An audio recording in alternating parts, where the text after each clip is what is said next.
Ya, untuk mengetahui lebih lanjut seputar bidang pendidikan mengenai peniadaan UN akibat COVID-19, kita sudah terhubung via Skype dengan pengamat pendidikan Pak Indra Karismiaji. Selamat pagi Pak Indra, apa kabar Pak? Selamat pagi Mas, sehat di sini. Oke, Alhamdulillah. Pak, ini mengenai pendidikan yang ada di Indonesia, terutama di Jakarta, kita tahu sendiri ini sedang menghadapi COVID-19, Pak. Nah, untuk pendidikannya sendiri ini Ya. mengalami yang tadinya di sekolah, sekarang menjadi di rumah semua. Apakah ini cukup efektif, Pak? Terutama untuk UN-nya sendiri ini ditiadakan. Ini bagaimana dengan skema pendidikan nanti, Pak, di Indonesia kalau menurut Bapak? Kalau bicara efektif tidaknya bukan tergantung tempatnya ya, artinya Mhm.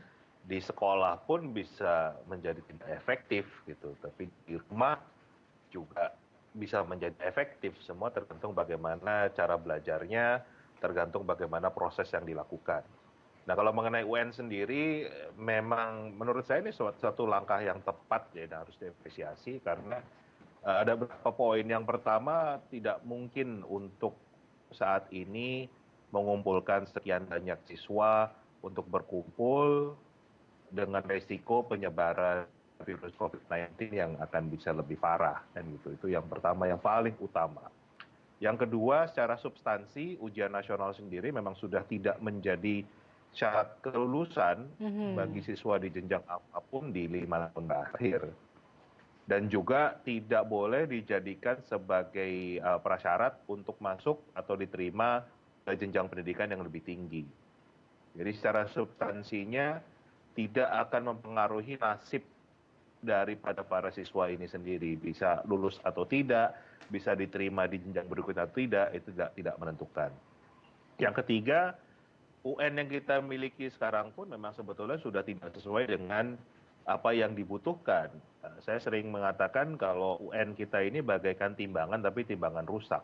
Mhm. Artinya tidak bisa menunjukkan bobot yang sesungguhnya karena begitu mudahnya dimanipulasi UN kita ini. Jadi saya Hmm. rasa ini langkah yang tepat dari pemerintah untuk mengadakan UN. Oke, lalu Pak, bagaimana kalau ternyata tadi, ada statement begitu mudahnya dimanipulasi, lalu Ya. bagaimana dengan bila, nilai kumulatif atau rapot justru sebenarnya lebih mudah dimanipulasi juga Betul. karena kan, itu dilakukan oleh pihak sekolah? Nah, itulah memang kenapa Indonesia ini memiliki mutu pendidikan salah satu yang terendah di dunia karena Hmm. memang kualitasnya rendah sekali dan dengan kondisi sekarang ini kan sudah terlihat betapa gagapnya para pendidik, betapa gagapnya sekolah Mhm. menjalankan proses pembelajaran yang sebetulnya ini adalah era kehidupan di abad 21 ini. Mmm. Nah, itu kan berarti menunjukkan bahwa selama ini para pendidik kita, sekolah-sekolah kita belum bisa membimbing anak-anak untuk menghadapi tantangan abad 21, abad Mhm. digital, revolusi industri 4.0. Hmm. Ini membuktikan hal tersebut dan sebetulnya sudah ada kajian resminya dari Center for Economic Education dari Inggris tahun 2018 sudah dikatakan bahwa anak Indonesia siap menghadapi abad 21 di abad 31. Jadi kita ketinggalan 100 tahun dibanding negara-negara lain. Mhm. Itu yang Lalu Pak, yang yang apakah opsinya mungkin bisa, kalau seandainya ada yang, mengusulkan, ya sudah kalau memang UN ditiadakan, maka UN-nya justru ada dilakukan di universitas dan sehingga pada saat proses penyaringan, universitas bisa melakukan, ujian di situ. Benarkah demikian? Lebih tepatnya demikian? ini kita bicara level SMA, SMK berarti ya. Iya. Nah, ini saja kan kita belum tahu apa yang akan terjadi dengan model seleksi masuk perguruan Mhm. tinggi dengan adanya pandemi ini. Belum diputuskan untuk ke sana. Tapi yang jelas ujian yang mengumpulkan orang banyak itu harus dihindari lah. Mengumpulkan orang banyak harus dihindari. Hmm.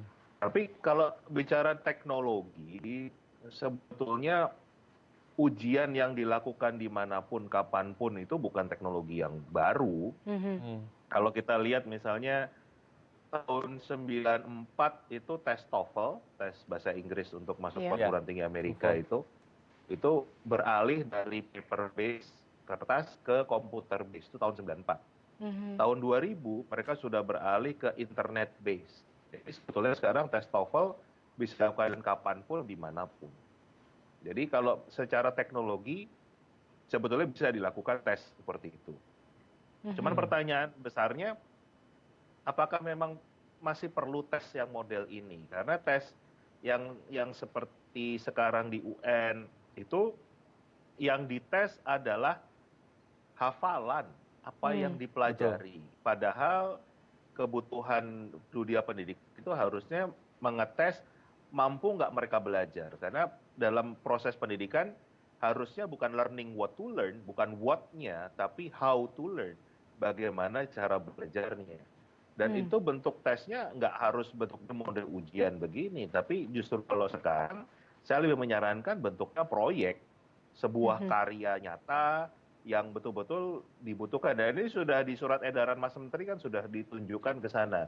Coba buatlah sebuah karya yang isinya itu bisa memberikan solusi terhadap masalah pandemi COVID-19 ini.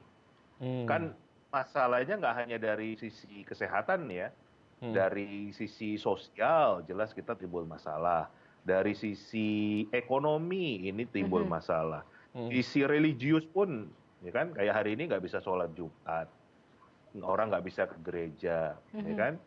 Kemudian dari sisi pendidikan sendiri kan juga terjadi masalah. Nah sekarang para siswa ini mampu nggak membuat sebuah tugas akhir dalam bentuk karya nyata, yang karyanya bisa macam-macam, bisa tulisan, bisa vlog, bisa animasi, bisa aplikasi, bisa puisi, bisa lagu, bisa apapun yang mereka buat, ya kan? Tapi sebagai bentuk dari bagaimana caranya, bagaimana kita menghadapi berbagai masalah yang timbul dengan pandemi COVID-19 ini. Dan penilainya jangan guru, tapi viralkan. Kita lihat ke masyarakat umum mana yang like-nya paling banyak, views-nya paling banyak, komennya paling banyak. Dan itu mungkin bisa dapat apresiasi dari Kemdikbud atau dari pemerintah atau dari sekolah. Baik. Baik. Jadi intinya bukan kita untuk bisa menghakimi tapi karyanya. baik Pak Indra. Intinya kita harus bisa melek digital dan menghasilkan karya yang bisa menjadi problem solving ya. Betul, mengikuti saja Karena itu apa yang dibutuhkan untuk anak-anak sekarang ya. betul, Baik. mengikuti apa yang sudah dilakukan oleh anak-anak sekarang dan diadaptasikan saja gitu. Bentuknya sebaiknya tidak UN lagi gitu ya. Dipertegas ya Mas Indra. Betul sekali. Bukan bentuk model tes Betul. yang hanya kemampuan menghafal. Kita nggak butuh anak-anak yang Tapi jago lebih ke menghafal. kreativitas ya Mas Indra.